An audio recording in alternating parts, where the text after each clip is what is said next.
Hey everybody, what is going on? I hope you guys are all doing well, and welcome to another tutorial video. In this video, I'm going to be showing you guys how you can store your photos in Google Drive. So let's get right into it. Now, as you can see, I'm in Google Drive right now, and I'll be uploading something to this. Now, I only have videos, I don't have photos, but it pretty much doesn't matter. You upload all files this way anyway. So let me show you how that's done on PC and on phones. What you want to do is locate this plus icon and just click it and click either file upload or folder upload. If you want to upload an entire folder with pictures, you can click folder. If you want just individual pictures, you can click files, and then you are ready to upload.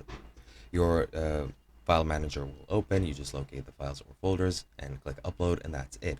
Now, there is a different way on PC, which is very efficient and very quick and easy to do. You open up your file manager anyway, then locate the photos. Let's say these are the photos that I want. Just click on them, click dragging them over here to copy, and as you can see, that'll upload a copy onto Google Drive, and that is exactly how you save your data, and that is pretty much it. I hope you guys enjoyed, and I'll be seeing you guys in another video.